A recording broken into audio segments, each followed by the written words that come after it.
नमस्कार। षोडश वर्गों में जो प्रथम वर्ग आता है वो होरा आता है। होरा, होरा शब्द से ही आवर बना है, HOUR, और होरा जो शब्द है वो अहोरात्र से शब्द से बना है। अहोरात्र का अर्थ जो है दिन और रात से है। एक सूर्योदय से लेकर के अगले दिन के सूर्योदय तक का जो कालखंड है, दिन और रात, वो पूरा कालखंड अहोरात्र है, 24 घंटे का है। और 24 घंटे का जो ये कालखंड है, इसी प्रकार से 24 होरा भी होती है। अब ये जो 24 होरा है वो कैसे है? प्रत्येक राशि के अंदर दो डिवीजन है, दो विभाग हैं। एक विभाग सूर्य की होरा है और दूसरा विभाग चंद्र की होरा है। इसका वर्गीकरण किस प्रकार से हुआ है? तो सभी विषम राशियों में प्रारंभ के 15 अंश सूर्य के होरा है और सभी विषम राशियों में ही बाद के 15 अंश चंद्र की हो रहा है। इसके साथ साथ सभी सम राशियों में प्रारंभ के 15 अंश चंद्र की हो रहा है और सभी सम राशियों में ही बाद के 15 अंश सूर्य की हो रहा है। अब सभी राशियों में एक सूर्य की हो रहा है और एक चंद्र की हो रहा हो गई, तो टोटल 12 राशियां हैं, तो उसके सामने 24 होरा हो गए। अब ये 24 होरा जो है वो भी दो प्रकार का है। एक होरा जो है होरा लग्न होती है। होरा लग्न का निर्माण अलग होगा, उसकी बात हम लोग किसी अन्य वीडियो में करेंगे। मगर अभी ये जो षोडश वर्ग के अंतर्गत हो रहा है, इसको समझने की आवश्यकता है। ये होरा षोडश वर्गों के अंतर्गत आती है। तो षोडश वर्गों के अंतर्गत जो ये होरा आती है, इसमें दो ही ग्रह प्रधान है, एक सूर्य एक चंद्र। अब एक जरा कल्पना करिए, इस पूरी दुनिया को दो भागों में अगर विभाजित करना हो तो कोई कैसे करेगा? प्राचीन काल के हिसाब से सोचिए।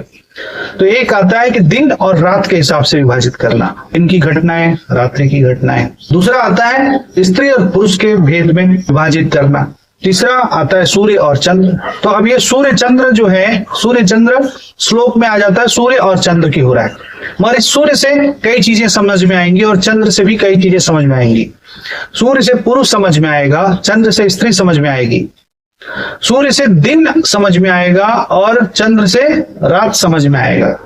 सूर्य से कठोरता क्रूरता समझ में आएगी क्योंकि वो क्रूर ग्रह है। इसके विपरीत चंद्र से मृदुलता कोमलता समझ में आएगी। और इसी तरीके से और भी कई क्लासिफिकेशन कर सकते हैं।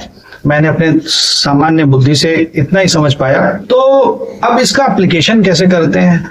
तो इसमें एप्लीकेशन में एक ये आता है कि सूर्य की जो हो रहा है वो देवताओं की हो रहा है और चंद्र की जो हो रहा है वो पितरों की हो रहा है। क्यों? क्योंकि सूर्य जो है, सूर्य का जो एक वर्ष है, वो सूर्य की वजह से जो एक वर्ष का कालखंड हमको मिलता है वो देवताओं का एक दिन है। इसी के साथ साथ चंद्रमा का जो शुक्ल पक्ष और कृष्ण पक्ष की पूरी गति है, ये गति जो है वो पितरों का एक दिन है। इसलिए चंद्रमा को पितरों से और सूर्य को देवताओं से संबंधित समझा गया। अब यहां से एक चीज और समझ में आती है, सूर्य आत्मा का कारक है, मीन्स आत्मा का कारक है, मीन्स प्रारब्ध वसात जो भी संपत्ति का संचय होगा, जो भी बातें होंगी वो सूर्य से ज्यादा दिखेंगी। और चंद्रमा मीन्स पितरों से कुछ आ रहा आशीर्वाद, तो जो हमें पुरखों से मिल रहा है वो हमको चंद्रमा की होरा से दिखेगा। यहां से एक चीज और समझ में आती है। प्रारंभ में जब कुंडली का निर्माण किया जाता था ज्योतिष शास्त्र में, तो एक कॉलम में ग्रह लिख दिए जाते थे और उसके सामने अलग अलग कॉलम में डाल दिए जाते थे किस होरा में, किस राशि में कौन सा षडवर्ग आ रहा है। फिर उसके बाद लोगों के पास सुविधाएं हुई, संपन्नता बढ़ी, तो किताबें आने लगी और किताबों में इस प्रकार से रूप बन के आने लगा। और एक चंद्र की होरा बना दी जाती थी, एक सूर्य की होरा बना दी जाती थी। सूर्य की होरा में ग्रह, सूर्य के ग्रह डाल दिए जाते थे और चंद्र की होरा में चंद्र के ग्रह डाल दिए जाते थे। आज सॉफ्टवेयर का जमाना है तो इसका प्रस्तुतिकरण अलग प्रकार से होता है। जब आप देखेंगे तो कुंडली बनेगी, 12 खाने बनेंगे, 4-5 में सारे ग्रह डाल दिए जाते हैं। इसका जो एप्लीकेशन है वो अगर आप देखना चाहें तो उसमें एक चीज और भी आती है कि जितने भी पुरुष ग्रह हैं वो सूर्य की होरा में अच्छा फल देते हैं और जितने भी स्त्री ग्रह हैं वो चंद्र की होरा में अच्छा फल देते हैं, ऐसा आता लिखकर। इसके साथ साथ सूर्य आत्मा का कारक है और चंद्रमा पितरों का आशीर्वाद प्रदान करता है। तो सूर्य स्वयं के द्वारा अर्जित आय मीन्स पुरुषार्थ के द्वारा अर्जित आय और प्रारब्ध के द्वारा प्राप्ति की बात करता है। इसके साथ साथ जब चंद्रमा है वंशानुक्रम से जो संपत्ति मिली है उसकी बात कर रहा है। अब इसको और समझना हो तो कैसे समझे, तो मान लीजिए कि किसी व्यक्ति का दशमेश सूर्य की ओरा में बैठा है, तो इसका मतलब यह है कि व्यक्ति का जो कार्य क्षेत्र है वो बहुत कठोर है, बहुत मेहनत वाला है। इसके साथ साथ यदि व्यक्ति का दशमेश चंद्र की होरा में है तो आप वहां से समझ सकते हैं कि व्यक्ति जहां पे काम कर रहा है वहां पे काफी सॉफ्ट एनवायरनमेंट है, मृदुल एनवायरनमेंट है और कलात्मक बातें वहां पे ज्यादा है, ऐसा आप एक बार संज्ञान समझ सकते हैं। उसकी बॉस लेडीज है या जेंट्स है, इसके बारे में भी संकेत मिल सकता है कि दशमेश या दशम भाव को प्रभावित करने वाला विशेष ग्रह यदि सूर्य की होरा में है तो फिर बॉस जेंट्स हो सकता है, और चंद्र है तो फिर बॉस लेडीज हो सकती है। इसी के साथ साथ और जानना हो तो किसी व्यक्ति की शत्रुता किससे है, किसी स्त्री से विशेष शत्रुता है, किसी पुरुष से विशेष शत्रुता है। यदि छठे भाव को प्रभावित करने वाला सबसे बली ग्रह यदि सूर्य की होरा में है तो वो बताता है भाई इसकी पुरुष से शत्रुता हो सकती है, या चंद्रमा की होरा में है तो ये संकेत करता है कि इसकी शत्रुता किसी स्त्री से हो सकती है। कुंडली के अंदर हर वो क्षेत्र जहां पर आपको स्त्री और पुरुष, कोई चीज स्त्री से संबंधित है या पुरुष से संबंधित है, कोई चीज बहुत ज्यादा हार्ड वर्क करके मिल रही है या सॉफ्ट वर्क करके मिल रही है, ये चीज आपको जानना है। तो ये सब जो है आपको होरा से मिल जाएगा। इसके साथ साथ दिन और रात का भी बात होती है, कोई कार्य व्यक्ति का दिन में होगा या रात में होगा, ये चीज आपको फाइंड करनी है तो वहां पे भी होरा आपको स्पष्ट संकेत कर सकती है। होरा के ऊपर जैसा कि हमने बताया कि प्रत्येक राशि को दो भाग में बांटा जाता है, एक भाग सूर्य की होरा है और एक भाग चंद्र की होरा है, और समस्त जगत को दो भागों में अगर विभाजित कर रहे हैं किसी भी क्लासिफिकेशन के फॉर्म में तो उसको सूर्य की होरा और चंद्र की होरा से समझेंगे। एक उदाहरण भी हमने दिया सूर्य चंद्र का, स्त्री पुरुष का। उसी प्रकार से एक उदाहरण और आता है कि हमारे मस्तिष्क में ब्रेन के दो भाग हैं, एक भाग जो कि तर्क संगत बात को समझता है, एक भाग जो कि कलात्मक बातों को समझता है।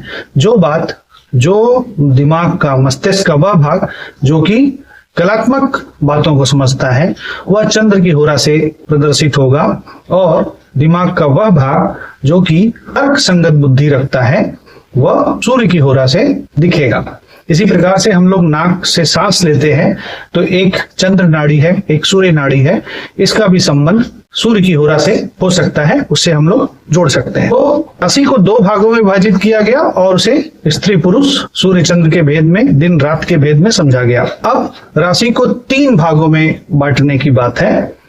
तीन भागों में बांटेंगे, 30 अंश का एक राशि होती है, 30 अंश की एक राशि में अब आप तीन भाग करेंगे तो एक अंश कितने का आया, 10 अंश का एक भाग आया। इस प्रकार 10 अंश के तीन भाग होते हैं, 10 अंश, 10 अंश और 10 अंश। इसको द्रेषकाण कहते हैं। द्रेषकाण का अर्थ क्या है, 10 अंश का कोण।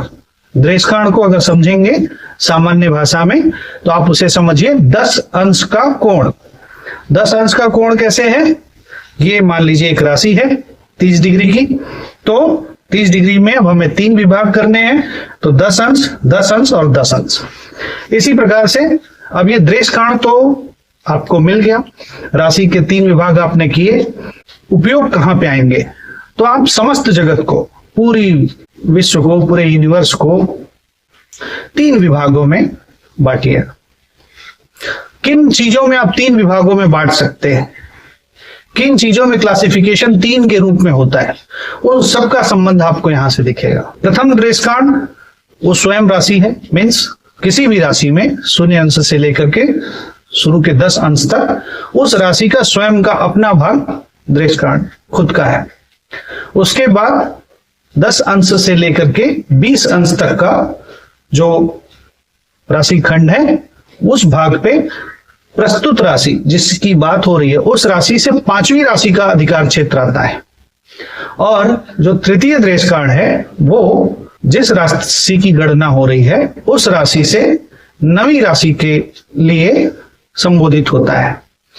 नवी राशि के लिए कैसे, जैसे कि मान लीजिए मेष राशि का आप दृष्कांड चेक कर रहे हैं, तो मेष राशि का प्रथम दृष्कांड मेष राशि का स्वयं है, वो मेष का दृष्कांड है।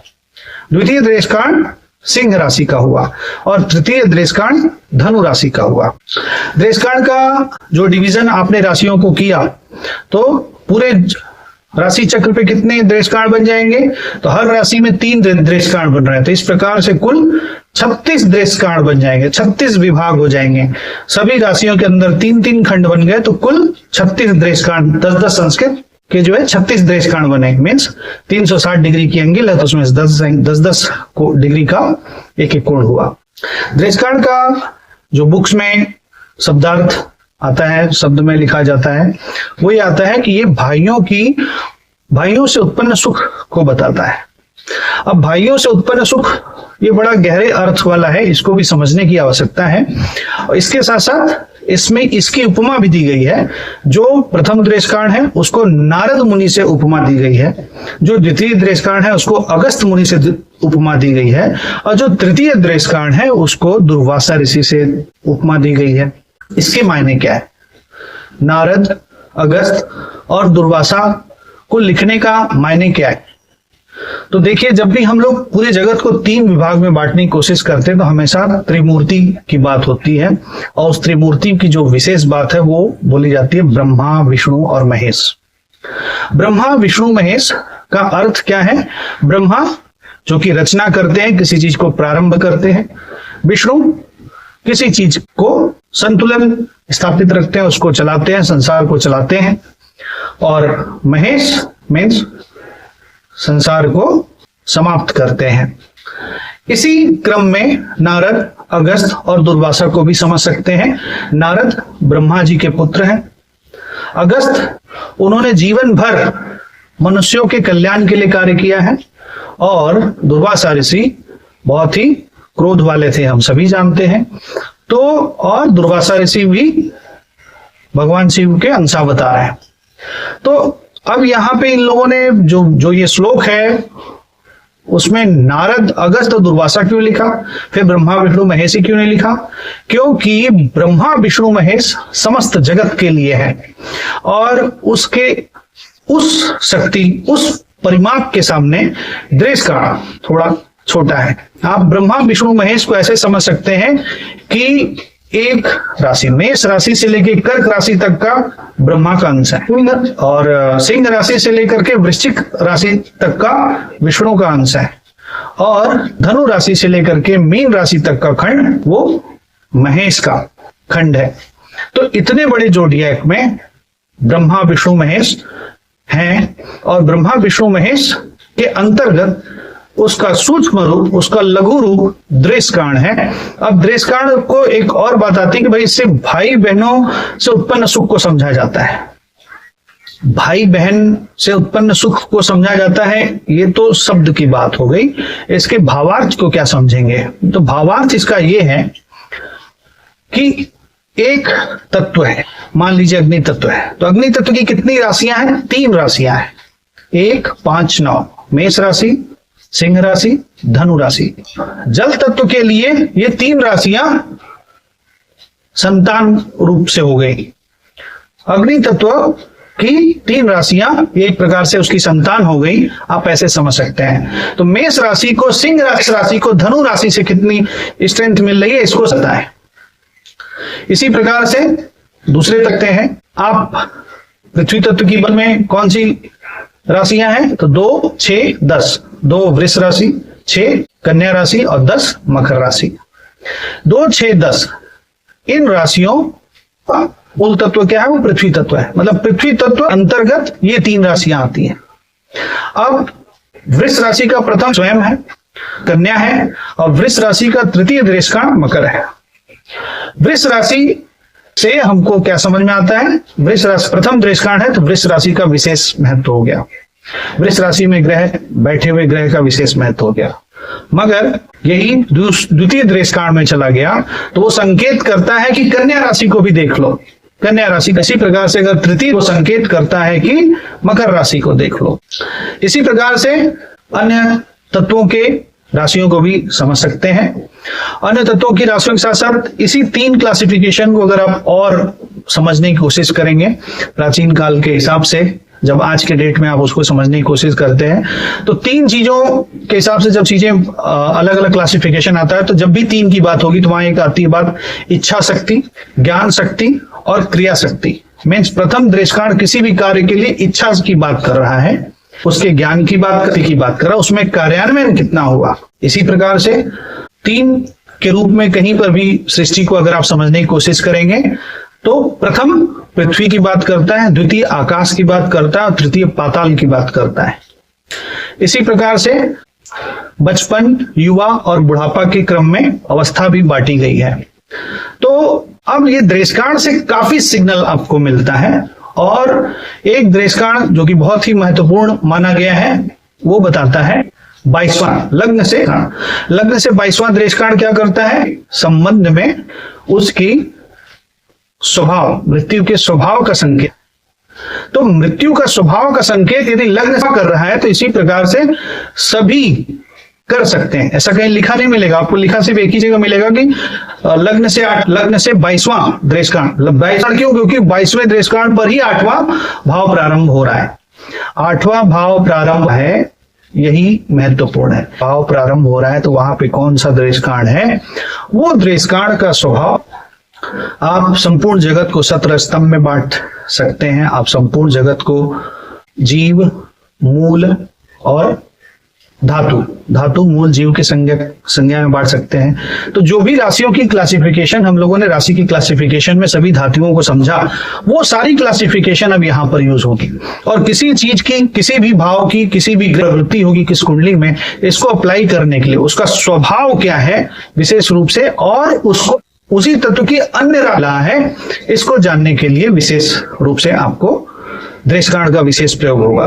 चतुर्थांश एक राशि का चौथा हिस्सा, एक राशि के 4 बराबर विभाग करिए और वो चतुर्थांश है। इस प्रकार से एक राशि इस अंश की है, उसके 4 विभाग अगर आप करेंगे तो एक अंश 7.5 डिग्री का आएगा, 7.5 अंश का आएगा। 7.5 अंश का जो ये चतुर्थांश आता है, इसमें प्रत्येक राशि का चतुर्थांश, जो पहला चतुर्थांश होता है वो प्रत्येक राशि का स्वयं का चतुर्थांश होता है। उदाहरण स्वरूप मेष राशि का प्रथम चतुर्थांश मेष स्वयं है, वृष राशि का प्रथम चतुर्थांश वृष स्वयं है, और मिथुन राशि का प्रथम चतुर्थांश मिथुन स्वयं है। इसके बाद अगला चतुर्थांश उससे चौथी राशि, और फिर उसके आगे का चतुर्थांश उससे आगे की चौथी राशि, और उससे आगे का चतुर्थांश उससे आगे की राशि। मीन्स अगर मेष राशि है तो सभी केंद्र की राशियां क्रमबद्ध रूप से चतुर्थांश में आएंगी। इसी प्रकार से वृष राशि है तो वृष राशि से सभी केंद्र की राशियां चतुर्थांश में आएंगी, और मिथुन राशि है तो मिथुन राशि से सभी केंद्र की राशियां चतुर्थांश में क्रमगत आएंगी। उदाहरण स्वरूप अगर मेष राशि को समझें तो मेष राशि में प्रथम चतुर्थांश मेष, द्वितीय कर्क, तृतीय तुला और चतुर्थ मकर हुआ। इसी प्रकार से वृष राशि में प्रथम चतुर्थांश वृष, द्वितीय सिंह, तृतीय वृश्चिक और चतुर्थ कुंभ हुआ। इसी प्रकार से मिथुन राशि में प्रथम चतुर्थांश मिथुन, द्वितीय कन्या, तृतीय धनु और चतुर्थ चतुर्थांश मीन हुआ।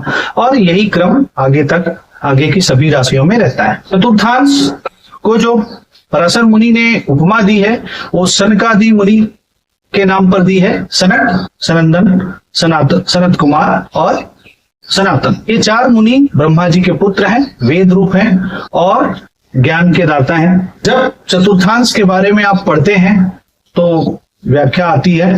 पहले जो चतुर्थांश की निर्माण की बात है उसमें चतुर्थांश किस प्रकार से निर्माण हो रहा है और चतुर्थांश का विवेक क्या है, चतुर्थांश से क्या देखा जाए। तो चतुर्थांश जो है वो गृहवत शब्द का प्रयोग किया गया है, गृहवत देखने के लिए। और चतुर्थांश का जो परिचय है उसमें जो उपमा दी गई है वो सनक आदि मुनि का डाला गया है नाम। सनक, सनंदन, सनत कुमार और सनातन। ये 4 ऋषि मुनि जो ब्रह्मा जी के पुत्र हैं, 4 वेदों के रूप हैं और 4 दिशाओं की बात कर रहे हैं, 4 प्रकार के ज्ञान की बात कर रहे हैं। इसको कुंडली में कैसे प्रयोग किया जाए, ये एक बहुत बड़ी बात है। तो देखिए, भारतीय दर्शन को जितना आप समझेंगे, भारतीय दर्शन में उपस्थित चीजों को आप हर वो चीज जो कि 4 विभागों में विभाजित है, उसका संबंध यदि पराशर जी ने राशियों में कहीं न कहीं दे रखा है तो समझ लीजिए कि वो राशियों का प्रयोग यहाँ पर हो सकता है। उदाहरण स्वरूप, अगर किसी की कुंडली में अप्लाई करना है चतुर्थांश, आपने किसी व्यक्ति के जीवन में देखा कि फलाना व्यक्ति जो है आध्यात्मिक योग उसका बड़ा ऊंचा है, उसको आध्यात्मिक योग होने का योग दिखता है आपको, तो आप देखिए कि कौन सा ग्रह उसको आध्यात्म दे रहा है। क्या गुरु दे रहा है? यदि गुरु दे रहा है तो किस राशि में है, उस राशि के किस चतुर्थांश में है। यदि वो मेष चतुर्थांश में है, मीन्स अग्नि तत्व की चतुर्थांश में है, तो व्यक्ति क्रिया योग के माध्यम से अध्यात्म में उन्नति करेगा। इसी प्रकार से यदि पृथ्वी तत्व की राशियों की वजह से जो अध्यात्म का इन ग्रह है वो यदि पृथ्वी तत्व की राशियों में बैठा है तो इसका अर्थ ये हुआ कि व्यक्ति कर्म योगी होगा। इसी प्रकार से यदि व्यक्ति का जो अध्यात्म योग प्रदान करने वाला ग्रह आपने राशि चक्र पे देखा, वो ग्रह चतुर्थांश में जाकर के किसी वायु तत्व की राशि में बैठा हुआ है, इसका मतलब कि व्यक्ति ज्ञान योग वाला है, उसको ज्ञान योग मिलेगा। और इसी प्रकार से यदि राशि कुंडली में जो ग्रह अध्यात्म का योग दे रहा था, वो योग देने वाला ग्रह चतुर्थांश चक्र में जाकर के किसी जल तत्व की राशि में बैठा हुआ है, तो इसका मतलब है कि वो व्यक्ति को योग प्रदान कर रहा है। इसी प्रकार से संपूर्ण जगत को, भारतीय दर्शन के हिसाब से संपूर्ण जगत को 4 भागों में देखिए, किन किन चीजों में 4 भागों में बढ़ता हुआ प्रकृति दिख रही है। वो प्रकृति की सभी शक्तियां आप पराशर मुनि के बताए हुए राशि के चरित्र को के अनुरूप अगर आप यहाँ पे देख पा रहे हैं तो आप उसको यहाँ पे अप्लाई कर सकते हैं। 4 धाम है भारतीय दर्शन में, 4 वर्ण है, 4 नीति है, 4 समय है, 4 प्राणी है और 4 पुरुषार्थ है। उन सभी का प्रयोग आप यहाँ पर कर सकते हैं। आपको एक रेफरेंस पॉइंट समझना पड़ेगा, उस जो भी बात आप कह रहे हैं उसका वहां पर यथोचित प्रयोग करना पड़ेगा। अनुचित प्रयोग नहीं किया जा सकता, यथोचित प्रयोग करना पड़ेगा। समझना पड़ेगा क्या वहां पे उसका संदर्भ है। यदि संदर्भ है तो प्रयुक्त होगा, संदर्भ नहीं है तो प्रयुक्त नहीं होगा। और इसी प्रकार से आप उसको समझ सकते हैं। चतुर्थांश पराशर मुनि ने जब वर्ग कुंडलियों का निर्माण किया है तो दृष्कांड के बाद सीधा चतुर्थांश में आए हैं, इसलिए चतुर्थांश भी बहुत महत्वपूर्ण है, ये बात भी जानना जरूरी है। चतुर्थांश एक अन्य नाम तुर्यांश है और चतुर्थांश के बारे में पराशर जी ने जो लिखा है वो लिखा है तुर्यांशे भाग्य चिंतनम। तुर्यांशे भाग्य चिंतनम मीन्स तुर्यांश से भाग्य की चिंता होती है। तुर्यांश का अर्थ क्या है? चौथा भाग। तुर्यांश का अर्थ है चौथा भाग। तुर्य का अर्थ चौथा भाग है और इस चौथे भाग को हर राशि के 4 भाग में डिवाइड किया गया है। सनक मुनि के नाम पे, सनंदन मुनि के नाम पे, सनातन मुनि के नाम से और सनत कुमार के नाम से। ब्रह्मा जी के पुत्र हैं, वेदों के ज्ञाता हैं, वेदों का ज्ञान देते हैं। इसके साथ साथ भाग्य की चिंता भी करनी है। भाग्य का अर्थ क्या है? भाग्य का शाब्दिक अर्थ लोग भविष्य से जोड़ते हैं और भाग्य का वास्तविक अर्थ क्या है, भावार्थ क्या है? शब्दार्थ और भावार्थ के भेद को समझना बहुत आवश्यक है। भाग्य का अर्थ है जीवन का जो भी लक्ष्य है, यदि व्यक्ति ने उसको प्राप्त किया तो भाग्यशाली है, और जीवन का जो लक्ष्य है यदि व्यक्ति ने उसको प्राप्त नहीं किया तो भाग्यशाली नहीं है। इस रूप में समझ सकते हैं। अब भाग्य की चिंता यदि इन चतुर्थांशों से होनी है तो फिर हमें ये देखना पड़ेगा कि कौन कौन सा ग्रह किस किस चतुर्थांश में गया है, और इन सनक आदि मुनियों के नाम का अर्थ भी समझना पड़ेगा। तो सनक का जो अर्थ है वो है प्राचीन, सबसे पहले है, सबसे पुराने हैं, सबसे प्राचीन है, इसलिए सनक नाम पड़ा। सनक का अर्थ जो होता है वो प्राचीन से होता है। इसी के साथ साथ सनंदन, सनंदन का अर्थ है जो हमेशा आनंद में रहता है, और सनत कुमार का अर्थ यह है कि जो हमेशा निरंतर चलता रहता है, निरंतर। और सनातन का अर्थ है एंडलेस मीन्स जिसकी कभी समाप्ति नहीं होगी, अंतहीन। अब ग्रह, जो भी ग्रह है राशि चक्र में, आप जो भी फल देने वाला है, जो भी उसका उद्देश्य आप प्राप्त कर रहे हैं, उस उद्देश्य को प्राप्त करने के साथ साथ अब इस चतुर्थांश के साथ उसको जोड़िए। उदाहरण स्वरूप कोई है जो कि आपको लगता है कि ज्ञान देने वाला है, मान लीजिए कि गुरु ज्ञान दे रहा है राशि चक्र पे, आपने राशि चक्र पे फाइंड कर लिया कि गुरु व्यक्ति को ज्ञान देगा। तो गुरु जो ज्ञान दे रहा है वो ज्ञान, यदि ज्ञान देने वाला ग्रह गुरु यदि शनक नाम के चतुर्थांश में है, यानी प्रथम चतुर्थांश में है, तो इसका अर्थ यह हुआ कि गुरु व्यक्ति को प्राचीन ज्ञान देगा। यदि वो मंगल है तो वो भी प्राचीन ज्ञान देगा, और गुरु जो प्राचीन ज्ञान देगा मतलब पुराने दर्शन को ज्ञात कराएगा, और मंगल जो ज्ञान देगा वो मार्शल आर्ट्स ट्रेनिंग दे देगा।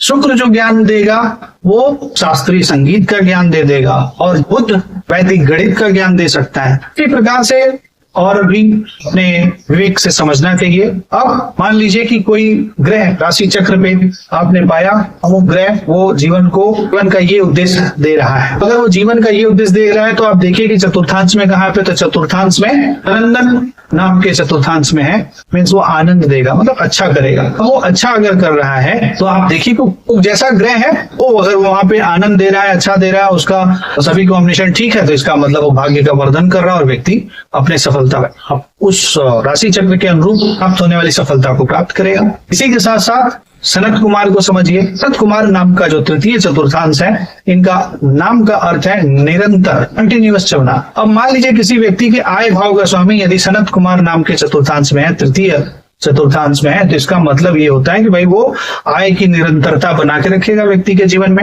अब ये चीज राशि कुंडली पे पहले देखना है, फिर उसको कंफर्मेशन के लिए हम लोग यहाँ पर देखेंगे, और यहाँ दिख रहा है तो इसका मतलब निरंतरता आय की बनी रहेगी। चतुर्थांश जो है वो सनातन का है। सनातन का अर्थ है अंतहीन, जिसका अंत नहीं हो सकता।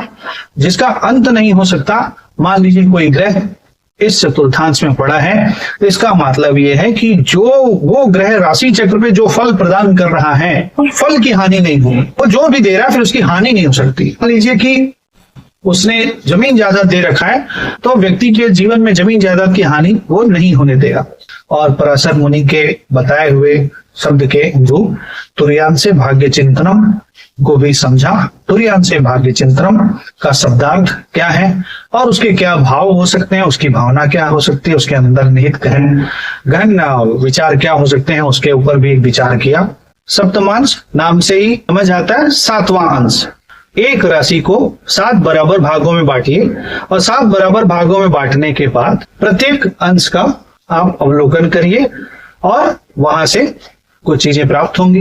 पराशर जी ने सप्तमांश के बारे में बताया है कि प्रत्येक राशि, प्रत्येक विषम अंक की राशि मीन्स मेष राशि, फिर मिथुन राशि, फिर सिंह राशि, और इसी प्रकार से आगे की राशियां, प्रत्येक विषम राशि का सप्तमांश उस राशि से ही प्रारंभ होता है। मीन्स मेष राशि के लिए 1 2 3 4 5 6 7 हुए, और जितनी भी सम राशियां हैं, वृष राशि, कर्क राशि और इसके आगे की सम राशियां, जितनी भी सम राशियां हैं उनके लिए सप्तमांश की गणना उनकी 7वीं राशि से प्रारंभ करनी है।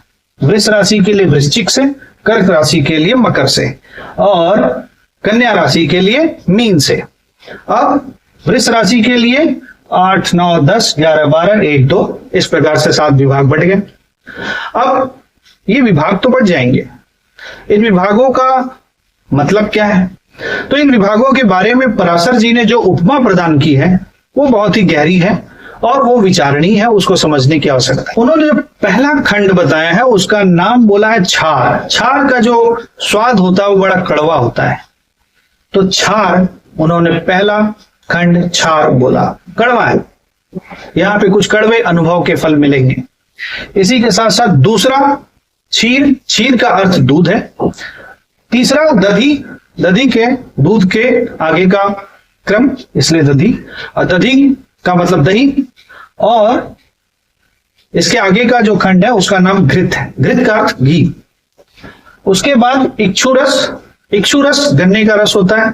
उसके बाद मद्य, और उसके बाद शुद्ध जल। 7वां खंड शुद्ध जल का है, यहां से काफी कुछ समझ आता है। 7वां खंड शुद्ध जल का है। अभी शुद्ध जल के क्या मायने हो सकते हैं इसकी भी हम लोग बात करेंगे शब्दार्थ के बाद, भावार्थ की जब बात आएगी तब। अभी शब्दार्थ की बात है। तो शब्दार्थ में सप्तमांश के पर विवेक क्या किया जाए, उसका जो विवेक है उसके बारे में, जो सप्तमांश से क्या विचार किया जाए इसके बारे में पराशर जी ने लिखा है। पुत्र पौत्रादिका नाम वै चिंतनम सप्तमांश के। पुत्र पौत्र आदि का चिंतन सप्तमांश से करें। पुत्र पौत्र आदि, पौत्र के बाद आदि का अर्थ है प्रपौत्र और उसके आगे के लोग। एक प्रकार से यहां पर पीढ़ियों की बात हो रही है, और हम सभी की कितनी पीढ़ियां होती हैं? 7 पीढ़ी। 7 पीढ़ी 7 बंधन क्यों है? यहां पर जो भी डिसाइड हो रहा है इसके प्रभाव अगली 7 पीढ़ी तक जाने वाले हैं, ये संकेत ऐसा कर रहा है। 7 का बहुत महत्व है। हमने आपको पहले की वीडियो में भी बात की कि भारतीय दर्शन को समझिए। भारतीय दर्शन को समझने के बाद यदि वो चीज पराशर जी की बताई हुई बातों के अनुरूप, राशियों के अनुरूप वो चीज वहां पर दिख रही है तो समझिए कि उसका स्पष्ट संकेत है। और 7 पीढ़ियां हमारे लिए, हम सभी के लिए इंपॉर्टेंट है, जैसा कि इस श्लोक से भी समझ में आ रहा है। और जिस हिसाब से 7 खंड किए गए हैं उस 7 खंड से भी समझ में आ रहा है कि ये 7 पीढ़ियों का कुछ गहरा ज्ञान है, जो कि आज की डेट में हम लोग उससे कनेक्ट नहीं कर पा रहे हैं, और उससे कनेक्ट करना बहुत आवश्यक है। बहुत ही गहरा विषय है ये। कहीं ना कहीं अगर किसी का लगातार कई पीढ़ियों का अध्ययन किया जाए कुंडली का, तो हो सकता है कि उसके डीएनए पैटर्न से भी संबंधित कुछ बात निकल आए। मुझे मेडिकल साइंस का कोई नॉलेज नहीं है, मगर मेरा ऐसा अनुमान है कि यदि ये दिया गया है इस प्रकार से तो उसका कुछ सिग्निफिकेंस हो सकता है। अब ये अनुसंधान करने वाले आगे उनके लिए एक विषय बनता है, वो अनुसंधान करेंगे तो जरूर कुछ ना कुछ अच्छा प्राप्त करेंगे। पहला खंड जो क्षार का है, यदि राशि चक्र पे पुत्र सुख देने वाला ग्रह इस क्षार में चला जाए, संतान सुख देने वाला ग्रह यदि क्षार में चला जाए तो ये समझ लीजिए कि फिर वहां पर जीवन का कोई कड़वा अनुभव आ रहा है। इसके साथ साथ क्षीर, दधि और धृत का भी अर्थ समझिए, और कल्पना करिए आज से हजारों साल पहले जब व्यक्ति का विवाह होता रहा होगा और वो पुत्र रत्न उसको मिलता रहा होगा, तो उसकी अमूमन एज 18 से 20 साल रहती रही होगी। अर्ली स्टेज में ही मैं समझ रहा हूं कि सभी का अगर 18 से 20 साल की उम्र में अगर सभी को पुत्र मिलने लगे, और फिर पुत्र को भी पुत्र 18 से 20 साल में मिल रहा है, अगर इस तरीके से सोचें तो 20 साल 20 साल 20 साल 20 साल इस तरीके से हम लोग गिन सकते हैं। तो इस चौथे पीढ़ी तक आते आते, 1 पीढ़ी 2 पीढ़ी 3 पीढ़ी 4 पीढ़ी, चौथी पीढ़ी आते आते व्यक्ति के 80 साल हो गए। अब जब 5वीं पीढ़ी का टाइम आने वाला रहेगा तो पहला व्यक्ति के होने की संभावना बहुत ही कम है, न्यून है। अब यहां पे इच्छु रस है, ये बात बड़ी समझने की। देखिए यहां तक है तो क्षीर, दधि और घृत का प्रयोग हुआ और यहां से इच्छु रस हो गया। इच्छु रस, ये कुछ ये अनार का रस लिखा जा सकता था मगर इच्छु रस लिखा गया, उसके शब्दों को समझने की आवश्यकता है। इच्छु का अर्थ गन्ना से होता है, मगर गन्ने का रस तो ठीक है, गन्ने के रस के साथ साथ वो किसी भी फल का रस कह सकते थे, मगर उन्होंने गन्ने का रस कहा है, उसका नाम इच्छु डाला गया है। अर्थात यह है कि यहां तक कि तो व्यक्ति का भौतिक शरीर साथ दे सकता है, उसके आगे फिर भौतिक शरीर तो साथ नहीं दे रहा है, फिर उसकी इच्छाएं साथ दे रही हैं, उसका आशीर्वाद साथ दे रहा है। तो हर व्यक्ति का, जो भी हमारे पूर्वज हैं उनका आशीर्वाद हम तक आ रहा है, हम सभी तक आ रहा है। तो ये इच्छु रस है। फिर ये मध्य, इसको सामान्य मध्य मत समझिए, ये इच्छु रस से एक एडवांस बात कर रहा है, तो उससे ऊपर की चीज है। और सबसे अंत में शुद्ध जल है। शुद्ध जल, देखिए जल नहीं लिखा गया, ये बात समझने की है, जल नहीं है, शुद्ध जल है। शुद्ध जल का अर्थ यह है कि हमारे आपके जो भी किए हुए कर्म है हमारी 7वीं पीढ़ी तक पहुंचेंगे, एकदम शुद्धतम रूप से पहुंचेंगे। शुद्ध कर्म जो हमारे बिल्कुल शुद्ध कर्म होंगे वही हमारी 7वीं पीढ़ी तक पहुंचेंगे। इसको इस तरीके से भी आप समझ सकते। इसके अलावा इसको कुंडली में और अच्छे ढंग से प्रयोग करने के लिए आप देख सकते हैं कि किसी व्यक्ति की राशि चक्र पे यदि संतान देने वाला कोई प्रमुख ग्रह यदि इस क्षार नाम के खंड में आ गया है तो फिर वहां पे कुछ संतान से संबंधित समस्या हो सकती है। हमेशा हम लोगों ने बात की जितने भी वर्ग कुंडलियां हैं वो हमेशा अंतर्गत है राशि चक्र के। तो पहले राशि चक्र को समझना है, उसके बाद उसके अंतर्गत इसमें आना है। ऐसा नहीं कि आपने यहाँ पे कुछ खराब देख लिया और फिर आपने भविष्यवाणी कर दी और पता चला कि राशि चक्र में मजबूत बना हुआ है, तो फिर तो ऐसे नहीं हो पाएगा। एक उसका बड़े नियम और छोटे नियम को समझना पड़ेगा। बड़ा नियम राशि चक्र स्वयं है, उसके अंतर्गत ये सभी वर्ग कुंडलियां आती हैं जो कि अपना प्रभाव दिखा रही होती हैं। नवमांस पर मैं आगे कुछ कहूं उसके पहले मैं अपने गुरु का आभार प्रकट करना चाहूंगा। हमारे गुरु श्री परमानंद पांडे जी करीब आज से 20 साल पहले सन 2000 के आसपास हमारे घर पे आए हुए थे और उस समय उन्होंने किसी व्यक्ति की कुंडली देखी और उन्होंने उस व्यक्ति की कुंडली में नवमांस का प्रयोग किया। नवमांस का प्रयोग मेरे सामने मैंने पहली बार देखा था और गुरु जी के उस सूत्र का प्रयोग मैंने आगे बहुत कुंडलियों में किया और जिन भी कुंडलियों में प्रयोग किया वहां पर मेरा उत्साह वर्धन ही हुआ, मेरा आत्मविश्वास बढ़ा और मुझे वहां से काफी कुछ संज्ञान प्राप्त हुआ। और लोग ही बताते हैं कि उनके जीवन में जो बात बताई गई थी वो काफी स्पष्टतया प्रकट हुई। अब नवमांस क्या है इसे जानते हैं। नवमांस एक राशि के 9वें अंश का मान है, 9वें अंश का बात कर रहा है। प्रत्येक राशि को 9 बराबर भागों में आप बांटिए तो एक खंड को 9वां खंड कह सकते हैं और उसी को 9वां अंश कहते हैं, नवमांस। नवमांस को राशियों के रूप में लिखा जाता है। आइए देखते हैं कैसे। ये मेष राशि है। मेष राशि के अंदर ये सभी अलग अलग नवमांस के खंड हैं, प्रथम द्वितीय तृतीय। तो मेष राशि का जो प्रथम खंड है वो मेष राशि स्वयं है, फिर वृष, फिर मिथुन, फिर कर्क, फिर सिंह, फिर कन्या, फिर तुला, फिर वृश्चिक, फिर धनु। तो मेष राशि के अंदर 9 खंड इस प्रकार से बढ़ गए। प्रत्येक खंड का मान 3 डिग्री 20 मिनट है। 3 degree 20 minute, 3 degree 20 minute, 3 degree 20 minute और इसी प्रकार से पूरे 30 डिग्री बढ़ी हुई है। मेष राशि में 9 पर मन धनु नवमांश पे मेष राशि पूर्ण हुई। तो अगला वृष राशि में 10 से प्रारंभ होगा, मकर राशि से 10, 11, 12, 1, 2, 3, 4, 5, 6। फिर अगली राशि इसी क्रम को आगे बढ़ाते हुए 7, 8, 9, 10, 11, 12, 1, 2, 3। फिर अगली राशि इसी क्रम को आगे बढ़ाते हुए 4, 5, 6, 7, 8, 9, 10, 11, 12। अग्नि तत्व, पृथ्वी तत्व, वायु तत्व, जल तत्व और यही आवृत्ति आगे मीन राशि तक चलेगी। अब मीन राशि में देखिए तो आखिरी खंड मीन राशि का ही नवमांस है। इसको याद करने का एक लघु तरीका आप ऐसे देख सकते हैं। आप ये याद कर लीजिए, मेष, मकर, तुला, कर्क। जितनी भी अग्नि तत्व की राशियां हैं उनके लिए मेष, जितनी भी पृथ्वी तत्व की राशियां उनके लिए मकर, जितनी भी वायु तत्व की राशियां उनके लिए तुला और जितनी भी जल तत्व की राशियां हैं उनके लिए कर्क। राशि से ही गणना प्रारंभ करिए और आपको नवमांस आसानी से ज्ञात हो जाएगा किसी भी राशि में।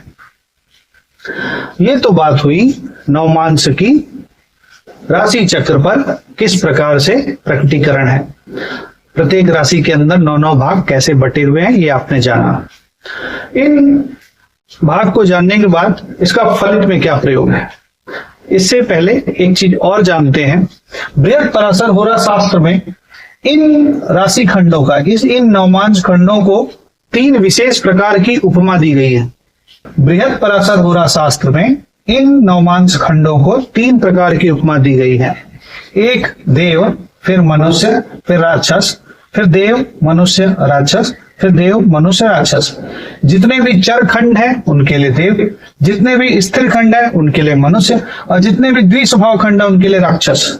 इसी प्रकार से यही आवृत्ति जितने भी देव खंड हैं वो चर राशियों के लिए हैं, फिर अचर राशियों के लिए मनुष्य और द्विस्वभाव राशियों के लिए राक्षस, फिर चर राशियों के लिए देव, अचर राशियों के लिए मनुष्य और द्विस्वभाव राशियों के लिए राक्षस। देव, मनुष्य, राक्षस का भी अपना एक गहरा विचार है, इस पर हम लोग कभी आगे वीडियो बनाएंगे।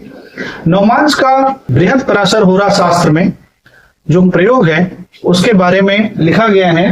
नवमांसे कलत्राणाम, नवमांस से कलत्र का विचार होगा। कलत्र का विचार का अर्थ है, कलत्र का अर्थ पत्नी से है, अर्थात किसी व्यक्ति के वैवाहिक जीवन का विचार नवमांस से होगा। अब वैवाहिक जीवन का विचार नवमांस से होगा तो किस प्रकार से होगा? तो आपको यह देखना है कि लग्न, राशि चक्र पे जो लग्न है वो किस नवमांस में गया है। जिस नवमांस में गया है उस नवमांस का अधिपति वैवाहिक जीवन के लिए विशेष सूत्र प्रदान कर रहा है। इसके साथ साथ एक दूसरा थॉट प्रोसेस है जो कि फल दीपिका में दिया गया है। फल दीपिका में बताया गया है, कर्माजीव प्रकरण के अंतर्गत बोला गया है, लग्न, सूर्य, चंद्र, तीनों कुंडलियों में, लग्न चक्र से, चंद्र चक्र से, सूर्य चक्र से, तीनों कुंडलियों से आप देखिए दशमेश, उसका दशमेश कौन है? दशमेश के नवमांस अधिपति के अंतर्गत आने वाले कार्य से धन की प्राप्ति होगी। चंद्र कुंडली से, लग्न कुंडली से, सूर्य कुंडली से दशमेश को देखिए। उस दशमेश को देखने के बाद आप उसको नवमांस कुंडली में देखिए। नवमांस कुंडली में किस नवमांस में गया है, उसका नवमांस अधिपति कौन सा ग्रह है यह जानिए। वह नवमांस अधिपति व्यक्ति को आजीविका प्रदान करेगा। और इसी प्रकार से इस सूत्र को आप सभी भाव पर भी प्रयोग कर सकते हैं। नवमांस सभी वर्ग कुंडलियों में सबसे महत्वपूर्ण वर्ग है। सभी ज्योतिषी इस वर्ग का प्रयोग करते हैं। और आप ये देखेंगे कि बड़े से बड़े ऑथर का भी बुक उठाएंगे तो देखेंगे कि वो लग्न कुंडली, चंद्र कुंडली और नवमांस को ही विशेष रूप से ध्यान देते हैं और नवमांस के आधार पर कार्य करते हैं। तो नवमांस का कार्य करने का तरीका क्या है? तो फल दीपिका ने एक सूत्र आपको यहां पर दे रखा है। इसको और गहरे से कैसे समझेंगे? तो आप ये समझने के लिए समझिए कि राशि चक्र, चाहे लग्न, चाहे सूर्य, चाहे चंद्र, जो भी राशि चक्र आप देख रहे हैं, उस राशि चक्र पे 12 जो भाव हैं वो आप समझिए कि राशि चक्र एक महल है और उसके अंदर 12 कमरे हैं, बड़े बड़े कमरे हैं। इन 12 बड़े बड़े कमरों पे एक ताला लगा हुआ है और इस ताले की जो चाबी है वो नवमांस अधिपति के पास है। इसको दूसरे एग्जाम्पल से समझ सकते हैं। एक घोड़ा है और घोड़े की लगाम नवमांस अधिपति के पास है। उदाहरण स्वरूप किसी व्यक्ति का राशि चक्र पे आपने देखा दशम भाव बड़ा प्रबल है, दशम भाव बड़ा प्रबल है और आपने ये देखा कि वो पूरा अरबी घोड़ा है और बहुत तेजी से दौड़ेगा, मगर वो अरबी घोड़े की लगाम नवमांस अधिपति जो है, दशम भाव का स्वामी जिस नवमांस में गया, उस नवमांस का अधिपति यदि कमजोर है तो अरबी घोड़ा आपको दिख रहा है राशि चक्र पर, मगर वास्तविकता में वो अरबी घोड़ा नहीं है। इस प्रकार से समझ सकते हैं। ये समझने के लिए मैंने आपको दोनों उदाहरण दिया, एक बड़े महल के कमरे और उसके चाबी के रूप में, एक घोड़े और घुड़सवार के रूप में। ये समझने के लिए है ताकि आप नवमांस का महत्व समझ सके। दशमेश जिस ग्रह के नवमांस में है उसका नवमांस अधिपति सबसे महत्वपूर्ण है और वह नवमांस अधिपति बहुत कुछ संकेत देता है। यदि वह नवमांस अधिपति कमजोर है तो आप यह पाएंगे कि फिर व्यक्ति बहुत प्रयास करने के बाद आजीविका को चला पाता है, और यदि वह नवमांस अधिपति बहुत प्रबल है तो आप यह देखेंगे कि व्यक्ति सामान्य पुरुषार्थ से भी अच्छी आजीविका का अर्जन करता है। देवता, राक्षस और मनुष्य नाम की जो 3 संज्ञा प्रदान की गई है विभिन्न राशि खंडों को, ये समझने के लिए है। आखिरकार पराशर जी ने देवता, मनुष्य और राक्षस नाम की 3 संज्ञा, 3 उपमा, 3 प्रकार के राशि खंडों को क्यों दिया, ये समझने की बात है। और यह भी समझने की बात है कि ये जो नवमांस है वो कलत्र सुख के लिए यदि पराशर जी ने कहा है तो कलत्र सुख किसको मिलेगा? सामान्य सी बात है, कलत्र सुख उसको मिलेगा जो सामर्थ्यवान होगा। और देवता, मनुष्य और राक्षस से यदि आप समझिए तो सामर्थ्य की बात समझ में आती है, किसके अंदर कितना सामर्थ्य है, किसके अंदर कितनी क्षमता है। इसको और समझने का प्रयास करें तो जितने भी नवमांस में चर राशि खंड हैं वो सभी देवता की उपमा है उनको। जितने भी अचर राशि खंड हैं, नवमांश खंड हैं, अचर राशि हैं, उन सभी को मनुष्य की संज्ञा दी गई है, अर्थात सामान्य क्षमता है उनकी। और जितने भी द्विस्वभाव नवमांश खंड हैं वो सभी नवमांशों को राक्षस की उपमा दी गई है। राक्षस का अर्थ यह है कि आवश्यकता पड़ने पर तपस्या करके अपनी क्षमता का विस्तार कर सकता है। इसको और समझने का प्रयास करेंगे। आपने राशि चक्र पे कोई ग्रह को देखा, राशि चक्र पे वो ग्रह सामान्य शक्ति से युक्त है, मगर नवमांश चक्र में आपने उस ग्रह को चर राशि के अंतर्गत पाया, तो आप यह समझिए कि यह देवताओं का सामर्थ्य रखे हुए है, यह ग्रह व्यक्ति को उत्तम फल देगा।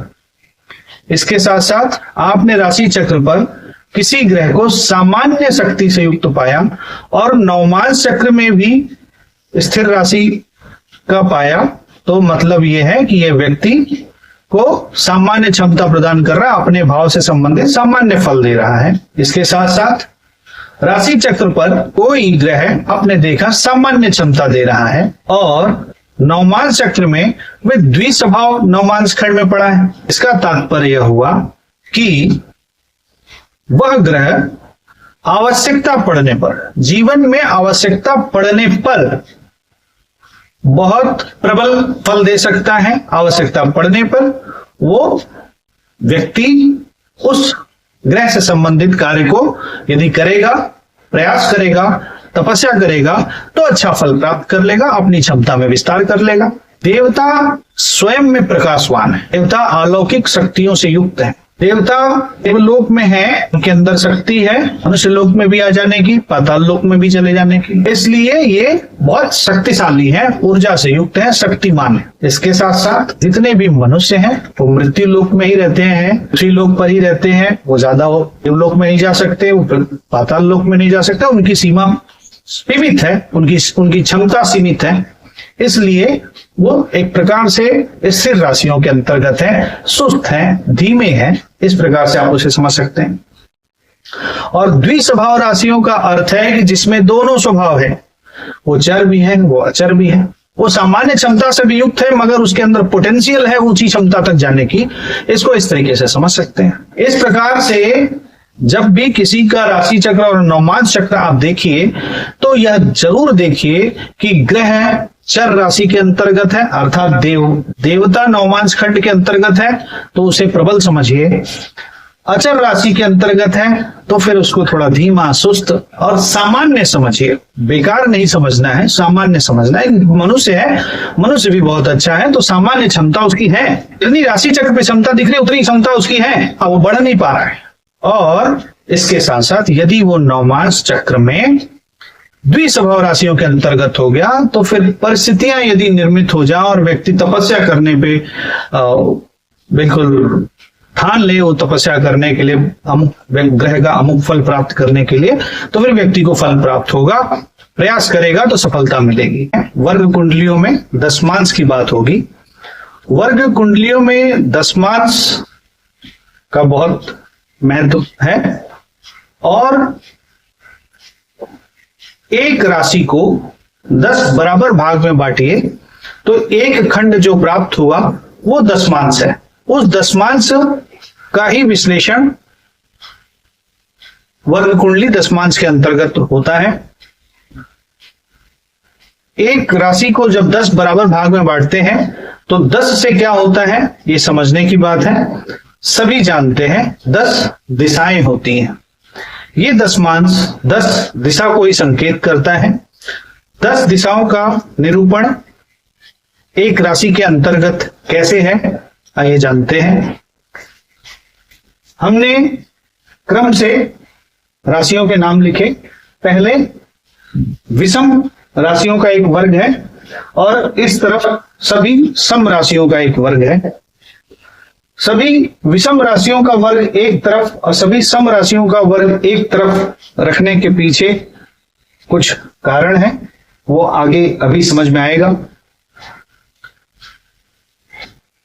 ये प्रत्येक खंड 3 अंश का है, 0 से 3 अंश, फिर 3 से 6 अंश, 6 से 9 अंश, 9 से 12 अंश, 12 से 15 अंश, 15 से 18 अंश, 18 से 21 अंश, 21 से 24 अंश, 24 से 27 अंश और 27 से 30 अंश।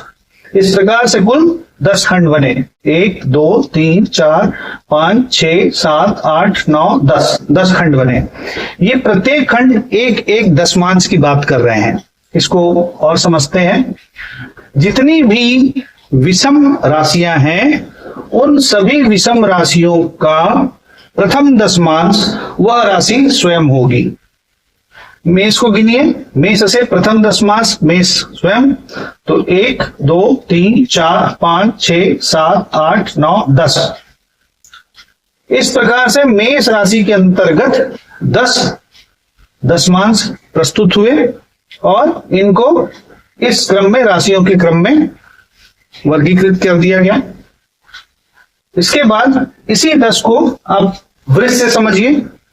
अब नियम क्या है, जितने भी सम राशियां हैं उन सम राशियों के लिए उस राशि से नवीं राशि को प्रथम दशमांश से समझा जाता है। वृष राशि से नवीं राशि मकर है और मकर वृष राशि का प्रथम दशमांश हुआ। तो यहां पे 10, फिर 11 12 1 2 3 4 5 6 7।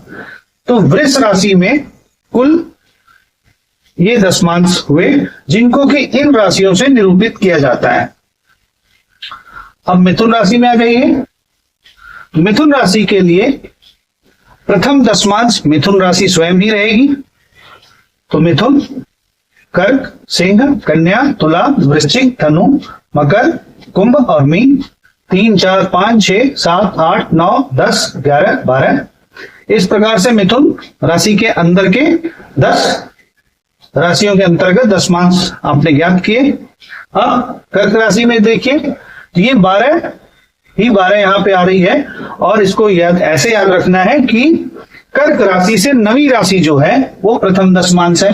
तो कर्क राशि से प्रथम राशि, कर्क राशि से नवम राशि प्रथम दशमांश है, अर्थात मीन, मेष, वृष, मिथुन, कर्क, सिंह, कन्या, तुला, वृश्चिक और धनु। इसी प्रकार से सिंह राशि के लिए प्रथम दशमांश सिंह स्वयं है। तो 5 6 7 8 9 10 11 12 1 2। कन्या राशि के लिए, कन्या राशि से नवम राशि वृष राशि आई, तो 2 3 4 5 6 7 8 9 10 11। तुला राशि के लिए विषम राशि, उसी राशि से प्रारंभ करेंगे, तो 7 8 9 10 11 12 1 2 3 4। अब वृश्चिक राशि के लिए, वृश्चिक राशि से नवीं राशि 4 5 6 7 8 9 10 11 12 1। इसी प्रकार से धनु के लिए, तो धनु विषम राशि है, उसी राशि से दशमांश प्रारंभ होगा, तो 9 10 11 12 1 2 3 4 5 6। अब मकर राशि के लिए, मकर राशि से नवीं राशि कन्या हुई, तो 6 7 8 9 10 11 12 1 2 3। कुंभ के लिए, कुंभ राशि से ही प्रारंभ होगा, तो 11 12 1 2 3 4 5 6 7 8।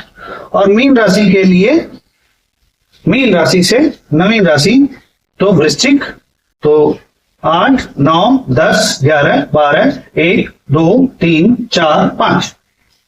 इस प्रकार से आपने 12 राशियों के अंतर्गत आने वाले सभी दशमांश ज्ञात कर लिए। इन दशमांशों के कुछ विशेष उपमा दी गई है। ये उपमा उनके दिक्पाल के आधार पर है। दिक्पाल जो दिशाओं के स्वामी हैं। तो प्रथम दशमांश सभी विषम राशियों के लिए प्रथम दशमांश इंद्र का है, उसे पूर्व दिशा समझिए। द्वितीय दशमांश सभी विषम राशियों के लिए अग्नि का है, इसे आप आग्नेय कोण समझिए।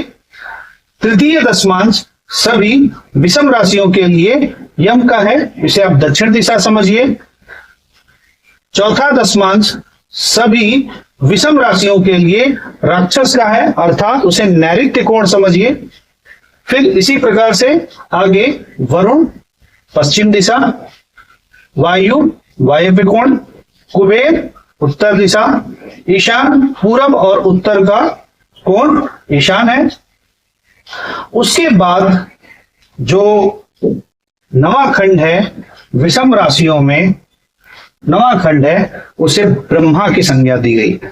ब्रह्मा ऊपर की बात हो गई, सर के ऊपर, इसे ख मध्य कहते हैं। ख मध्य मीन्स नभ का मध्य, सीधा सर के ऊपर, इसे जेनिथ भी बोलते हैं। और इसी प्रकार से अनंत, अनंत शेषनाग के लिए प्रयोग होता है। शेषनाग पाताल में है, इसलिए अनंत नीचे। ये चीज याद रखने की है, ब्रह्मा जेनिथ, खमध्य और अनंत नीचे, पाताल नादिल अंग्रेजी में बोलते हैं लोग उसे। तो ये सभी विषम राशियों के लिए 10 वर्ग हुए। इसी प्रकार से सम राशियों के लिए यही दिशाओं का क्रम जो आप ऐसे चल रहा था, अब आप पलट दीजिए, उल्टा कर दीजिए। तो पहला दशमांश का पहला खंड अनंत है, पाताल है। फिर दूसरा ब्रह्मा है, ब्रह्मा मीन्स खमध्य। फिर तीसरा ईशान है, चौथा कुबेर, फिर वायु, फिर वरुण, फिर राक्षस, फिर यम, फिर अग्नि और फिर इंद्र। तो सभी विषम राशियों में पूरब दिशा से प्रारंभ करेंगे, दक्षिण होते हुए घूमेंगे, और सभी सम राशियों में अनंत से प्रारंभ करेंगे, पाताल से प्रारंभ करेंगे, और फिर पूर्व में आकर के दिशाओं का 10 दिशाओं की गिनती पूरी होगी। ये तो एक बात हुई दशमांशों, सभी दशमांश को जानने की, समझने की। मगर इसका फलित में क्या प्रयोग है? तो बृहद पराशर होरा शास्त्र में पराशर जी ने लिखा है, दशमांश से महत्फलम। पराशर जी ने लिखा है बृहद पराशर होरा शास्त्र में, दशमांश से फलित ज्ञात करने के लिए। दशमांश से किसी व्यक्ति का महत्व समाज में क्या है यह जानने के लिए है। पुराने समय में जितने भी बड़े बड़े राजा महाराजा होते थे, उनकी कीर्ति 10 दिशाओं में फैलती थी।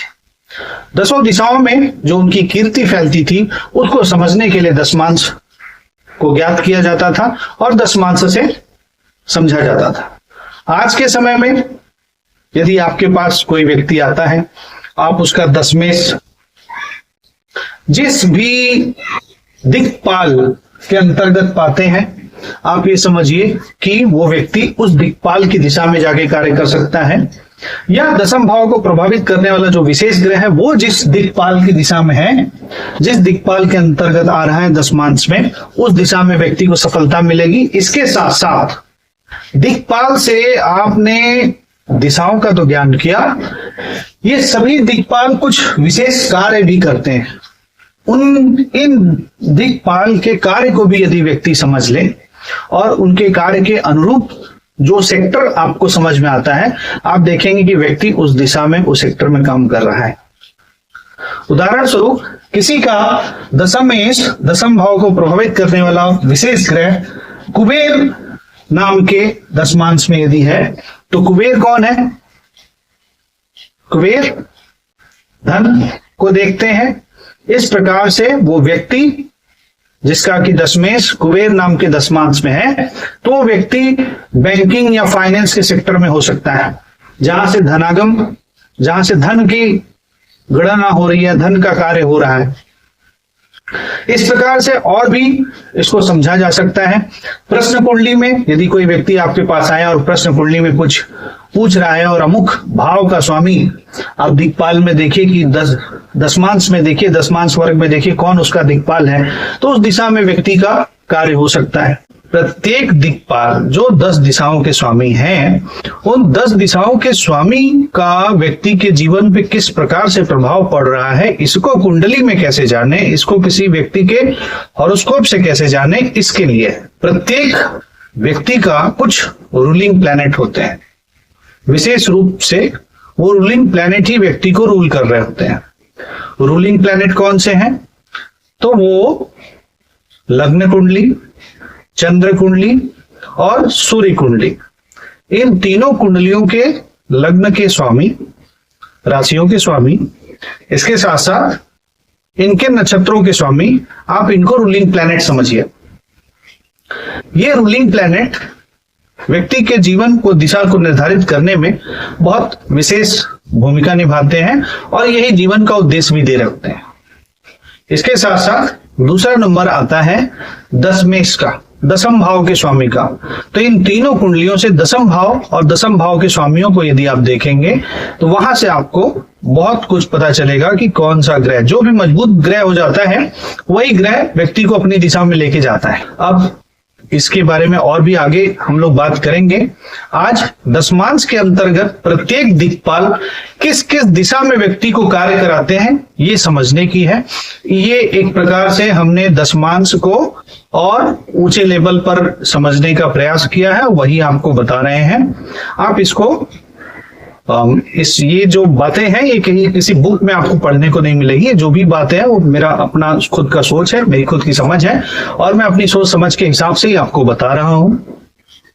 तो देखिए, बड़ी समझने की बात है कि दशमांश में सभी विषम राशियों में जो प्रथम खंड है दशमांश का वो कौन है, तो वो इंद्र का है। इंद्र का अर्थ क्या है, तो इंद्र देवताओं के राजा है और इसके साथ साथ वो पूर्व दिशा के लिए संकेत करती है। जो इंद्र है, इंद्र नाम का दशमांश खंड है, वो पूर्व दिशा की ओर संकेत करती है।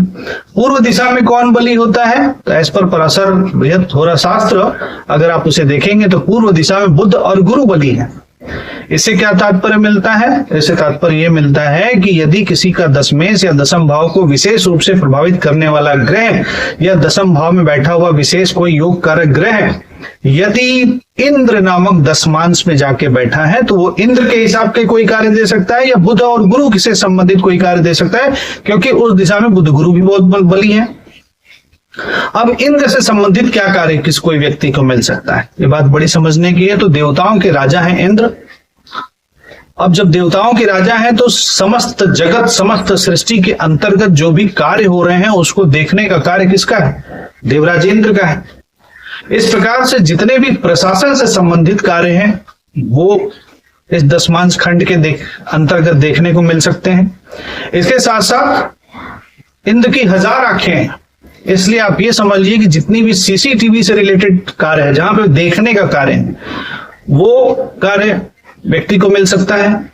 इसके साथ साथ आप ये देखेंगे कि मौसम और ऋतुओं का समय समय पे होते रहना भी इंद्र का कार्य है।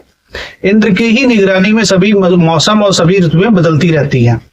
इस प्रकार किसी भी कंपनी में, किसी भी विभाग में अगर कोई व्यक्ति टाइम टेबल सेट कर रहा है, खासतौर पे स्कूलों के अंदर टाइम टेबल सेट होता है, तो टाइम टेबल सेट करने वाला व्यक्ति वो हो सकता है जिसका कि कोई विशेष ग्रह इंद्र से संबंधित हो दशमांश में। इसके साथ साथ एक विशेष सुझाव भी होता है ऐसे लोगों के लिए कि यदि किसी का दशमेश, विशेष रूप से दसम भाव को प्रभावित करने वाला विशेष ग्रह यदि इंद्र नामक दसम अंश में बैठा है तो ये समझ लीजिए कि व्यक्ति को हमेशा सूर्योदय के समय अपना कार्य प्रारंभ कर देना चाहिए। ये उसके लिए बहुत विशेष और हितकर हो गया। अब इसी क्रम को आगे बढ़ते हैं। तो दूसरा दशमांश जो आता है विषम राशियों में, वो पूर्व से जब आप चलेंगे तो अगला दिशा आग्नेय की आएगी। आग्नेय कोण जो है वो अग्नि का कोण है। अग्नि का कोण बहुत ही महत्वपूर्ण कोण है। घर के अंदर की रसोई है, तो यानी कि रसोई से संबंधित कोई कार्य, रसोई के अंदर रसोई गैस भी है, उससे संबंधित कोई कार्य व्यक्ति कर सकता है। इसके साथ साथ अब आप अग्नि देव को समझिए। तो अग्नि देव जो हैं वो बहुत शुद्ध हैं, बहुत ही सात्विक हैं। इसलिए आग्नेय कोण या अग्नि दशमांश में से संबंधित ग्रह जब दसम भाव से जुड़ा हुआ है तो आप ये समझ लीजिए कि व्यक्ति को अपने कार्य में कोई छल कपट नहीं करना है, अपने कार्य को बड़े ही शुद्धतम तरीके से करना है। यदि व्यक्ति अपना कार्य शुद्धतम तरीके से करेगा तो अग्नि का आशीर्वाद मिलेगा। इसके साथ साथ आंदोलन करना, कोई भी नया कार्य करना, किसी भी कार्य में अग्रिम रहना, कोई भी कार्य सबसे पहले करने की बात होना, ये सब आग्नेय कोण से आपको मिलेगा। कोई भी कार्य, जगत का कोई भी कार्य यदि पहला है तो आप देखेंगे कि वो अग्नि दशमांश से जुड़ा हुआ व्यक्ति ही जल्दी करेगा। इसी क्रम में जब आप पूर्व दिशा हो गई, आग्नेय दिशा हो गई, तो अगली दिशा कौन सी आई? यम की दिशा आई, दक्षिण दिशा आई। दक्षिण दिशा में कौन बली है? तो दक्षिण दिशा में बृहद पराशर होरा शास्त्र के अनुरूप सूर्य और मंगल बली है। इसका मतलब हो गया कि दक्षिण दिशा में सूर्य और मंगल के कार्य भी आ गए, और इसके साथ साथ ये यम का है। यम कौन है? धर्मराज है। धर्मराज का अर्थ क्या है? धर्मराज का अर्थ यह है कि संविधान का पालन करने वाले लोग विशेष रूप से आ गए। इसके साथ साथ धर्मराज न्यायाधीश भी है, तो इसका अर्थ यह हो गया कि न्यायालय के अंतर्गत आने वाले कर्मचारी, पुलिस के अंतर्गत आने वाले कर्मचारी लोग भी, पुलिस विभाग, न्यायालय के अंतर्गत आने वाले विभाग, संविधान के अंतर्गत आने वाले विभाग, ये सब इस दिशा से विशेष संबंधित हो गए। और किसी भी व्यक्ति का दसवें यदि यम नामक दशमांश में पड़ा है तो फिर उसको इन दिशाओं में जाने की विशेष संभावना बन जाती है। दक्षिण दिशा के बाद अगला कोण किसका आता है? तो नैऋत्य का आता है। दक्षिण दिशा के बाद जो अगला कोण जो नैऋत्य है, इसकी जो दिक्पाल है वो देवी नैऋति है। नैऋति का भी बहुत महत्व है, और इनका जो महत्व है वो साफ सफाई से है, स्वच्छता से है। तो यानी कि ये दिशा में यदि कोई ग्रह गया है तो फिर वो साफ सफाई स्वच्छता से रिलेटेड कार्य। इसके अलावा कबाड़ का कारोबार व्यक्ति बहुत अच्छे तरीके से कर सकता है। सामान्य तौर पे अन्य दिशाओं की तुलना में इस दिशा में गया हुआ ग्रह जब व्यवसाय से जुड़ जाएगा तो फिर वो व्यवसाय थोड़ा कठिन होगा, व्यवसाय करना उस व्यक्ति के लिए कठिन हो जाता है। ये भी विशेष समझने की बात है। फिर उसको व्यापार करने के लिए बहुत ज्यादा परिश्रम और मेहनत करनी पड़ेगी, ये भी बात आएगी। इसके बाद हम लोगों ने देखा अभी नैऋत्य कोण के बाद अगला कोण अब हमको देखना है, तो अगला जो दिशा है वो आती है पश्चिम। और पश्चिम के स्वामी कौन है? वरुण। वरुण कौन है? वरुण का जो वरुण शब्द बना है वो व्री धातु से बना है। व्री का अर्थ आच्छादित करने से, किसी चीज पे आच्छादित हो जाना। ये जो आकाश आप देख रहे हैं, आकाश आच्छादित दिखता है पृथ्वी पर, वो वरुण के लिए आता है। और वरुण पश्चिम दिशा के हैं, पश्चिम दिशा से आते हैं, ऐसी बात की जाती है। तो इसका मतलब ये हुआ कि कोई प्रकार की पैकेजिंग इंडस्ट्री व्यक्ति चलाना चाहे, पैकेजिंग इंडस्ट्री से जुड़ना चाहे, जो कि कवर कर रहा है, किसी चीज को भी कवर करने का कार्य जो है वो इस दिशा से जुड़ा व्यक्ति कर सकता है। इसके साथ साथ पश्चिम जगत से, क्योंकि पश्चिम से आते हैं, तो पश्चिम दिशा से आने वाली ढेर सारे जो भी सामग्रियां हैं उनका व्यक्ति व्यापार करने लगे तो उसमें विशेष लाभ होगा। वरुण पश्चिम दिशा के स्वामी है, इसलिए पश्चिम दिशा से आने वाली सामग्रियों का व्यापार करना भी व्यक्ति के लिए हितकर हो सकता है। अब वरुण के बाद अगला दिशा किसकी है? तो अगली दिशा जो है वो वायव्य कोण की है। वायुदेव, वायु देवता क्या करते हैं? तो वायु के बारे में आप विशेष रूप से जानिए कि वायु कल्पना जगत की बात है, और दिमाग, मेंटल पावर की बात है, इंटेलेक्चुअल वर्क की बात है, बुद्धिमत्ता से जुड़े कार्य हैं, वो सब वायु देवता देते हैं। कल्पनाशीलता, कल्पना बहुत तीव्र गति से आती है और चली जाती है। इसी प्रकार से जितने भी बुद्धिमत्ता से जुड़े हुए कार्य हैं, इंटेलेक्चुअल वर्क जो भी है, वो वायु दिशा से जुड़े हुए हैं। इसके साथ साथ वायु हमारे शरीर के अंदर 5 तत्वों में एक तत्व वायु है। इस प्रकार से ऐसा समझ में आता है कि ऑक्सीजन सिलेंडर का व्यापार करना भी व्यक्ति को लाभप्रद हो सकता है। इसके साथ साथ अब वायु के बाद अगला दिशा, तो वो दिशा हो जाती है उत्तर दिशा। उत्तर दिशा के स्वामी कुबेर है। कुबेर के साथ साथ उत्तर दिशा बृहद पराशर होरा शास्त्र में चंद्रमा और शुक्र की दिशा भी है। तो चंद्रमा और शुक्र की भी यही दिशा हो गई, वो भी इसी प्रकार का कुछ संकेत कर रहे हैं। और कुबेर है क्या? तो कुबेर जो धन के स्वामी हैं, धन के रखवाले हैं, इनको लोकपाल कहा गया है, लोक नायक कहा गया है। यानी कि ये व्यक्ति नेतागिरी भी कर सकता है, राजनीति भी कर सकता है, लोक नायक भी बन सकता है, और इसके साथ साथ ऐसी चीजें जो कि दिन दूना रात चौगुना बढ़ती हैं, उस दिशा में यदि ये व्यक्ति जाए तो कार्य सफल होगा। दिन दूना रात चौगुना, जैसे फाइनेंस सेक्टर, बैंकिंग सेक्टर। अब बैंकिंग सेक्टर में जैसे ही रात के 12 बजते हैं, 12 के बाद एक दिन आगे बढ़ता है तो ब्याज बढ़ जाता है। ये बड़ी समझने की बात है। रात का मध्य रात्रि होती है ना, मध्य रात्रि में 1 मिनट पहले ब्याज उस दिन तक के लिए स्थिर है, और जैसे ही 1 मिनट पार करता है तो ब्याज कंप्यूटर बढ़ा लेता है। इसलिए वो चीज जो कि दिन दुगना और रात चौगुना के रूप से बढ़ रही, वो कुबेर की दिशा हो गई। अगली दिशा ईशान कोण की आ गई। ईशान कोण ईश्वर का वास है। ईशान कोण सूर्योदय से 3 घंटा पहले ही प्रारंभ हो जाता है। इसलिए ऐसे व्यक्ति को सलाह यह दी जानी चाहिए कि भाई तुम सूर्योदय से 3 घंटा पहले उठ करके ही कार्य शुरू कर दो, कुछ कार्य शुरू कर दो, कुछ कार्य प्रारंभ शुरू कर दो। ईशान कोण में देवता से संबंधित, मंदिर से संबंधित कार्य और स्कूल से संबंधित कार्य भी सफल होंगे। इसके बाद अगली दिशा आती है खमध्य, ब्रह्मा जी की, पद्मज। पद्मज बोलते हैं, जो कमल से उत्पन्न हुए उनको पद्मज बोलते हैं। तो ब्रह्मा सबसे ऊपर एक नक्षत्र आता है, वो भी सबसे ऊपर के लिए आता है, वो अभिजीत नक्षत्र होता है। अभिजीत नक्षत्र भी उन्हीं को समर्पित है। तो ये पूरी तरीके का एक प्रकार का इंटेलेक्चुअल वर्क जो भी है, बुद्धिमत्ता से संबंधित कोई कार्य है, उसको जो है मानता है, उसको बताता है, संकेत करता है।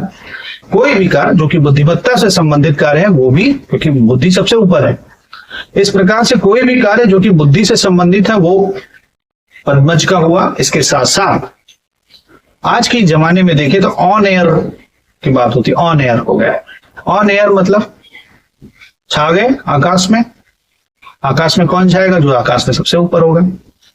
इस प्रकार से जितने भी टीवी चैनल पे आने वाले एंकर लोग हैं, जितने भी सेलिब्रिटी लोग हैं, वो समाज पे छाए हुए हैं। उनका कोई न कोई विशेष ग्रह यदि ब्रह्मा नाम की दशमांश में आके बैठा है, तो वो फिर इस प्रकार का संकेत दे रहा है कि व्यक्ति आसमान में छा जाएगा। अब इसको एक उदाहरण के रूप में भी हमने कुछ दिन पहले ऐसे चेक किया, तो हमने पाया कि आज की डेट में न्यूज की दुनिया के सबसे बड़े एंकर हैं, और उनकी कुंडली में मैंने पाया कि वो चंद्र कुंडली से 10वें भाव में उनका योग कारक ग्रह पद्मज नाम के दशमांश में ही बैठा था। वो श्रेष्ठ है, व्यक्ति को श्रेष्ठ बना देता है। पद्मज में यदि कोई ग्रह गया तो वो व्यक्ति को उस अपनी दिशा का श्रेष्ठ बना देता है। किसी भी कार्य को व्यक्ति कर रहा है उसको श्रेष्ठ बना देगा। और उसके बाद अगली दिशा है वो अनंत की है। अनंत कौन है? शेषनाग जी है। शेषनाग कौन है? जो जगत को आधार देते हैं। जगत को आधार देने का अर्थ यह है कि कोई भी कार्य जिसमें कि बेस क्रिएट करना है, आधार बनाना है, वो कार्य अनंत करेंगे, अनंत की दिशा में होगा। किसी भी व्यक्ति का रूलिंग प्लैनेट, 10वें भाव को प्रभावित करने वाला कोई विशेष ग्रह यदि अनंत नाम के दशमांश में बैठा है तो व्यक्ति आधार प्रदान करने का विशेष कार्य करेगा।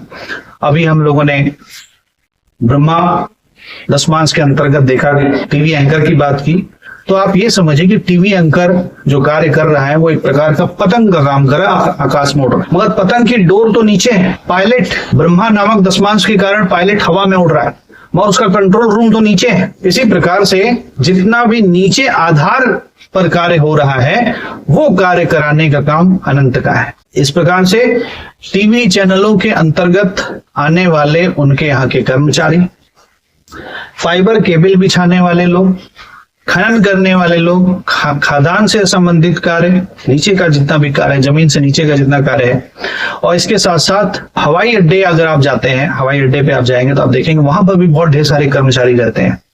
तो वो जो कंट्रोल रूम के लोग हैं, वहां के जो कर्मचारी लोग हैं, वो भी अनंत का ही कार्य कर रहे हैं, वो भी आधार दे रहे हैं। वो एक बहुत बड़ा जब आधार बनाते हैं तब कोई उड़ पाता है। इसको इस तरीके से समझ सकते हैं। तो ये आज हम लोगों ने एक छोटी सी परिचर्चा सभी दिशाओं के दिक्पालों के अंतर्गत किया। ये एक मेरा अपना थॉट प्रोसेस था, वो मैंने आपके साथ शेयर किया। आप इसको फलित ज्योतिष में प्रयोग कर सकते हैं, आपको विशेष लाभ होगा। सिर्फ एक ही बात को देख करके ज्योतिष में भविष्यवाणी नहीं की जाती, उसको कई जगहों से चेक किया जाता तब भविष्यवाणी की जाती है। इसका विशेष ख्याल रखें।